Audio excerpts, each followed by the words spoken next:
What's up, everybody? This is Chris Craddock, your real estate coach, helping you go from 0 to 7 figures. And this is what I'm excited about. How do you get that done? Very few people are actually making big money in real estate. Lots of people talk like they do, but how do we get it done? Today, we're going to talk about one of those pieces that every single person that's going to get into real estate, whether you're an agent, whether you're an investor, or whether you're an investor agent, needs to understand. Let's get it.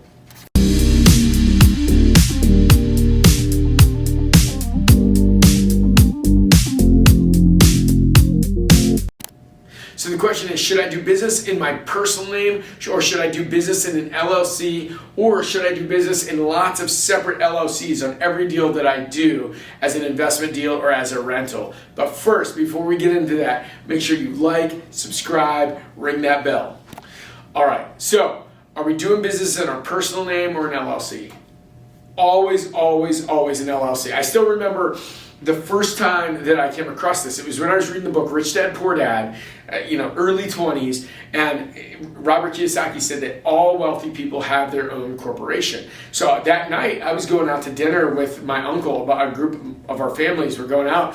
My uncle's a commercial lender. He spends a lot of time with really wealthy people, and I just asked him, I was like, so do you know other people that have their own corporations? Do all the people that you work with, do they all have their own corporation? He's like, yeah, of course they do. I've got my own corporation. He's like, I take like an $80,000 loss in it every year, but I've got my own corporation like all these guys do. And I was shocked by this to realize that every single high-level business person always has their own corporation. Let's say you even have a W-2 job, right? A W-2 income.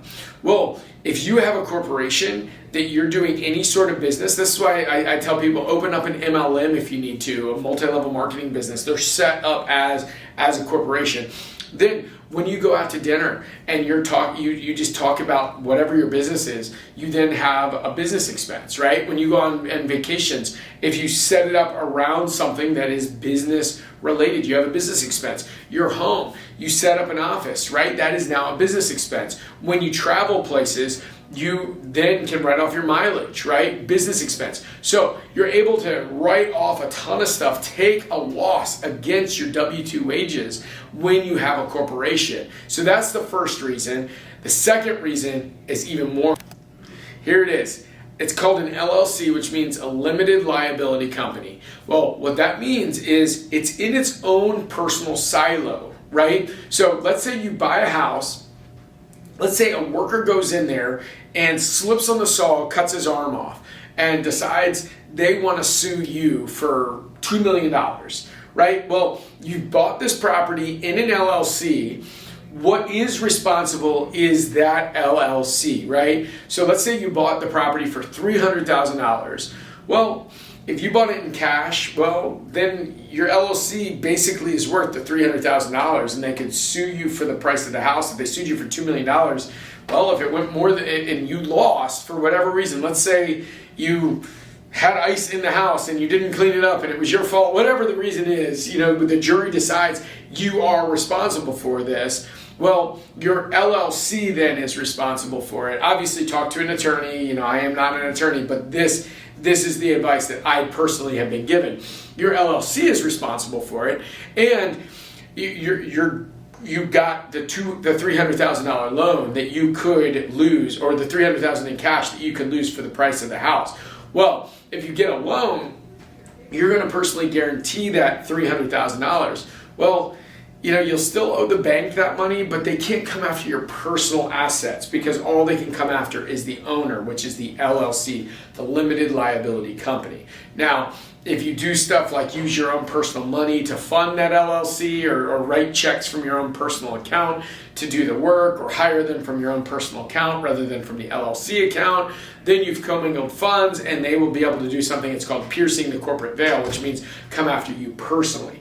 But as long as you do things the right way, make sure you pay for things in the LLC, keep things siloed in its own LLC, then the LLC keeps all of the liability and you personally are protected from that liability. So that is why we want to silo properties. And then finally, there are other options. Wyoming, Nevada, I believe Delaware, they all have these LLC members. Basically, they own the LLC, and but people can't find them. There's a custodian of the LLC so that you can have anonymity on your LLC. So there's a couple states that allow you not to be recognized as the owner. So right now, if people go to the State Board of Corporations, they can find out who owns every LLC. And even if it's an LLC owned by an LLC owned by an LLC that eventually is owned by a person, they can find that person, right? Well, in some of these states, it makes it virtually impossible to find who the person is that owns it. And the reason why that's important is because the more money you make, the bigger your target is, right? If you own a ton of properties, people are gonna find a reason to sue you because they just wanna take what you have. Not because they deserve it, but because they just see you as a target, right? There's also the fact that the more properties you have, the more likely somebody is to slip and fall on ice and break their neck, right? And, is that really your fault? Well, most of the time I would say, that's it's not an answer that I want to give, but things can happen, and the more properties you have, the more likely something crazy or freak accident could happen. And you want to protect yourself. You want to make sure that you do not give them the right to come at your personal assets and go after you for everything you own. So the answer to the first question is yes, LLC all day long. Put things in the LLC. If you've got a flip, build a new LLC out in the name of that flip and just do it. Now, once you're doing 10, 20, 30 a month, then you can batch them and have different properties in each different silo of a LLC. But until then, just make a new LLC. 123 Main Street LLC. 124 Main Street LLC. And then just have them be put in those properties. Hope that helps. Hope that answers the question. Hope that keeps you protected and also saves you a little bit in taxes. Until then, go out there, kill it, like, subscribe, and I'm going to help you get to making $1 million every year. Go get it.